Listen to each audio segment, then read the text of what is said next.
Alright guys, it is Slashback Saturday again, and the theme that Joe the Horror Man has set for us for this week is titled Musical Slashers. By that he means slasher films that have something to do with music, and the film I've chosen to review this week is titled Hack-O-Lantern. This movie is from 1988, and this is a very odd movie. This one is kind of like one part slasher film, one part satanic cult movie.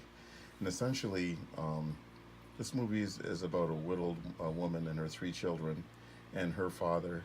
And it turns out that her father is actually a Satanist, and he has his own little coven of Satanists or something like that. And he had assaulted his daughter sexually right before her wedding.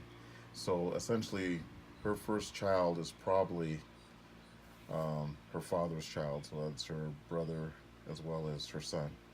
And she has two other children too. Like the second oldest is like a sheriff's deputy, and then the daughter is in high school. Um, so essentially, the grandfather he wants to induct the oldest boy Tommy into his cult, and I guess every Halloween he does like a sacrifice. And he had actually had killed his the boy's father many years earlier. So the mom, she's kind of a mess, and she's really overprotective of her children, and she wants to keep them away from her father. And at the same time, there's someone running around killing people connected to the family. And the funny thing is, like, the grandfather, he uses this devil mask. This here, I'll flip it over so you can see, as in his rituals. And the killer's also using this kind of mask. And since it's Halloween, there's like a ton of people running around with this kind of mask. Now, the reason why I chose this film is the Tommy character. He's kind of messed up, and he's got like a satanic shrine in his closet with candles and stuff, which is really dangerous. It probably would start a fire, but never does for some reason. And he at one point he lays in his bed, puts on his headphones, and starts listening to like this heavy metal band. And then he has this kind of dream slash fantasy of being in the band.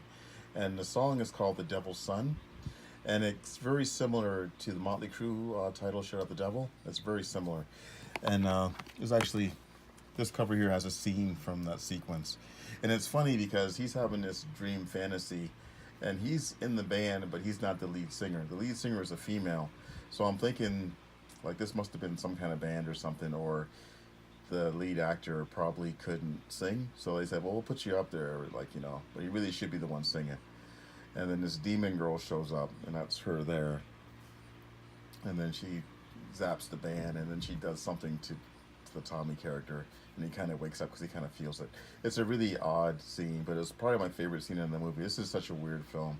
There isn't a lot of kills in this one, but there's some decent kills, and there's a lot of weird uh, WTF stuff going on in this one. The grandfather is played by a character actor named High Pike, and he was in Slithis, and he was also in Blade Runner and some other. He was also in Vamp as well. I guess he played a desk clerk in Vamp, but his accent is all over the place.